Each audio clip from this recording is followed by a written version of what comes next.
Zohran Mamdani's run for mayor of New York is already making headlines, not just for his bold progressive politics, but for the fascinating family story behind it. My mother and my father, Mira and Mahmoud. Zohran was born in Kampala, Uganda, 5 years after his father, Mahmoud Mamdani, had returned home from exile. Mahmoud, one of Africa's most respected political thinkers, had been expelled from Uganda back in 1972 by dictator Idi Amin because of his Indian ethnicity. Later, in 1984, the government of Milton Obote went so far as to revoke his citizenship altogether, after he spoke out against their policies. Stateless but unshaken, Mahmoud eventually returned in 1986, determined to rebuild. Zohran's mother, meanwhile, is none other than Mira Nair, the award-winning filmmaker behind Monsoon Wedding and Mississippi Masala. Yes, that Mira Nair, the one who made Denzel Washington swoon on screen long before he was people's sexiest man alive. Filmmaking is a disease and you have to be sick, and I'm super sick. Yeah. Together, they're a powerhouse pair. Both Harvard graduates, both global voices, both deeply committed to art and activism. Mahmoud currently teaches at Columbia University. So it's no surprise their son grew up steeped in conversations about justice, politics, and storytelling. Sometimes all at once. After living in Uganda, the family moved to South Africa when Zohran was 5, and then to New York when he was 7. By the time he hit high school, he was already fluent in crossing worlds, cultural, political, and literal. He graduated from the Bronx High School of Science and went on to earn a degree in Africana Studies from Bowdoin College in Maine. Before politics, Zohran worked as a housing counselor, fighting evictions across New York City. He's described that time as transformative, the point where his ideals met reality. But here's the twist. He also had a creative side.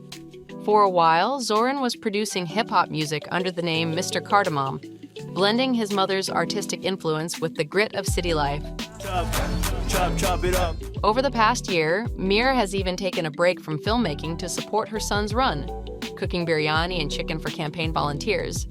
His father, now 79, says with a smile, "We hadn't bargained for being parents of a prospective mayor." Zohran Mamdani just pulled off one of the biggest political surprises in New York City, winning the Democratic mayoral primary. Was a decisive victory.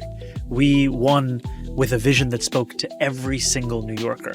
But while he's been front and center focused on his core message of making New York more affordable, someone else quietly caught the public's attention too. His wife? Yep, Zohran is married, and his wife, Rama Duwaji, is a Syrian artist with an impressive creative background. And I must thank my incredible wife. Now, you wouldn't know it from his campaign. Zohran was laser-focused, barely a word about his personal life. We have to earn support. So when Rama made her first major appearance on election night standing by his side, people were curious. Who is she? Well, turns out Rama is a talented Syrian artist who works in illustration and animation.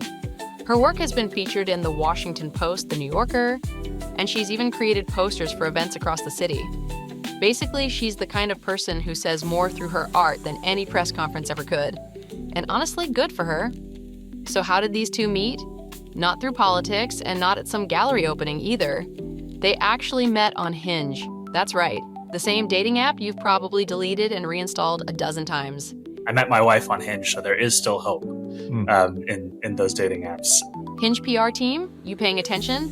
And yes, they're already married. Zohran shared in an interview that they tied the knot in a civil ceremony earlier this year at the city clerk's office. But before that, they had a celebration in Dubai with Rama's family. Photos from the event show a joyful gathering, and despite what some online critics claimed, the venue wasn't exactly over the top. According to reports, ceremonies there cost about $72 per guest.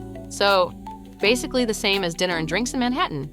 Still, once the relationship came to light, trolls started circling. They accused Mamdani of hiding his wife and criticized Rama for supporting the pro-Palestine movement through her art. Some even tried to frame their Dubai celebration as some sort of scandal, but Mamdani wasn't having it. He posted photos from their civil ceremony on Instagram and addressed the situation head-on. He wrote, "3 months ago, I married the love of my life, Rama. Now, right-wing trolls are trying to make this race, which should be about you, about her. And he kept going. Rama isn't just my wife, she's an incredible artist who deserves to be known on her own terms. You can critique my views, but not my family. A clear and powerful response. We have to stand up and fight back. While Rama has mostly stayed quiet throughout all this, she did post a sweet election day message. It was a photo carousel, some adorable photo booth pics from an Eid celebration, a classic "I voted" sticker selfie, and even a childhood snap of Zohran that honestly belongs in a campaign ad. Her caption? Couldn't possibly be prouder. How cute is that? And speaking of New York power players, let's talk about the woman who just might be his biggest political match, though not in that way. Alexandria Ocasio-Cortez may be shaping the city's next mayor, but her own love life has been getting just as much attention lately.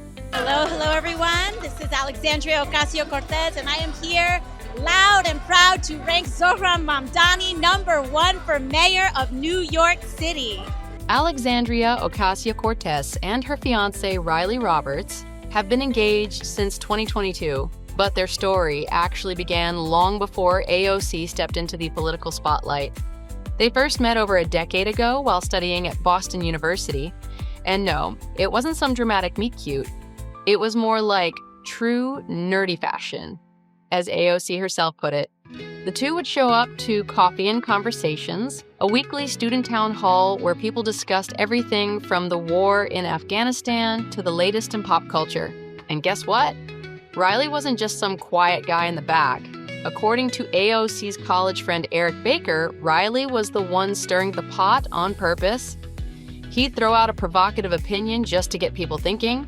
Baker described him as probably smarter than anyone you've ever met, and someone who thrived on intellectual debate. Sounds intense? Well, apparently AOC loved that energy. It's ambitious. But after college, they split up. He moved back to Arizona and she stayed on the East Coast. It seemed like that chapter had closed until around 2015, when they reconnected. AOC's mom spilled to the Daily Mail that the couple found their way back to each other, and eventually Riley moved to New York, working remotely from their apartment in the Bronx.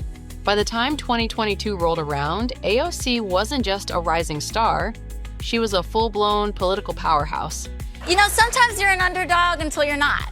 And that's when Riley decided to propose. But here's the twist. AOC wasn't immediately sold on the idea.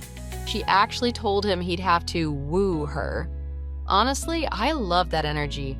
Alexandria admitted she needed to be convinced, especially after how much their lives had changed. But in the end, she saw something rare. Riley wasn't threatened by her success. In fact, he celebrated it. They got engaged in April 2022 while visiting her family's hometown in Puerto Rico. And yes, Alexandria confirmed the news on X, saying, "No future details yet. We're taking some space to savor this time before diving into planning." So who is Riley Roberts? Well, for starters, he's originally from Arizona and studied sociology and finance at BU. After graduation, he helped small businesses build websites and worked in UX growth consulting. He's also used those skills to support AOC behind the scenes, especially during her early campaigns. He's the kind of guy who prefers staying out of the spotlight, and if you've ever wondered why you barely see him on her socials, now you know. I do get nervous when I post, not as often as I used to. Despite their long history, the couple prefers to keep things low-key. In fact, one of AOC's college friends admitted she didn't even realize they were dating until years later. Riley rarely shows up on her socials, and at public events, people sometimes mistake him for a campaign volunteer instead of her fiancé. But make no mistake, he's a huge part of AOC's support system. Her mom adores Riley, calling him loving and supportive, and saying he was a massive help during the election. And those close to AOC say he's her grounding force, someone who walks her to work, keeps her company late at the office, and even serves as her unofficial bodyguard. That's real-life rom-com level commitment. Americans aren't asking for a lot. They're just asking for politicians to help them get by. I can do this. I know you can. AOC has said that, unlike some of the men she dated in the past, Riley didn't freak out when she stepped into her power. Instead, he leaned in. She told GQ he's been deeply engaging and that he's not just watching her journey, he's in it with her. using their experiences as opportunities to grow